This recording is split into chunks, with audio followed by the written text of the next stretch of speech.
بہرحال جو کہ کاموں میں جو رکاوٹ آتی ہے اس کی بہت سی وجوہات ہو سکتی ہیں، تو اللہ کی ناراضگی کے ساتھ ساتھ دیگر وجوہات بھی ہو سکتی ہیں، آپ کی طرف سے محنت کی کمی ہو، یا یہ کہ کوئی اور ایسی حقوق عباد جو ہے اس کے اندر کوتاہی ہو جس کی وجہ سے ایسا ہو گیا، تو کوئی بھی وجہ ہو سکتی ہے۔ کہ اللہ کی ناراضگی، اللہ تبارک و تعالی ان کمزور بندوں سے کیا ناراض ہوگا؟ اللہ میاں جو ہمیں تو موقع دیتا ہے، ہماری اپنی غلطیاں ہوتی ہیں، کوتاہیاں ہوتی ہیں، ہم نقصان اٹھاتے ہیں، ورنہ اللہ ناراض ہو جائے تو پھر انسان کسی کام کا نہیں رہتا۔ یہ تو اللہ کی لطف و عنایت ہر وقت ہمارے ساتھ ہے۔ تو اس کے لیے آپ ایسا کریں،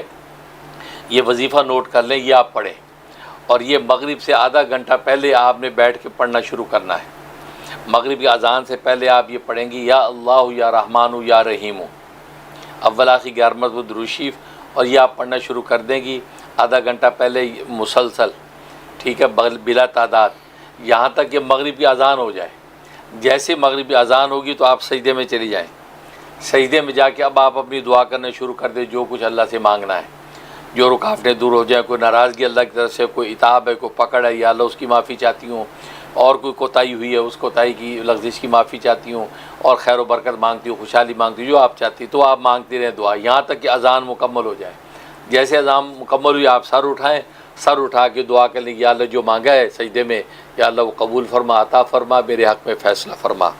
ہاتھ پہ۔ اس کے بعد مغرب کی نماز پڑھ لیں، اگر نماز پڑھنی ہے آپ نے، اگر نماز کا ناغہ ہے تو کوئی بات نہیں، بس آپ دعا کر لیں۔ لیکن یہ عمل آپ شروع کر دیں، 21 ڈیز، 21 دن یہ عمل کریں۔ اس کا فائدہ یہ ہوگا، کوئی بھی وجہ ہوگی اس کام کی رکاوٹ یا بندش کی، وہ سب وجہ ختم ہو جائیں گی، اور اللہ کی رحمت آپ کے شامل حال ہو جائے گی۔ بہت شکریہ سر۔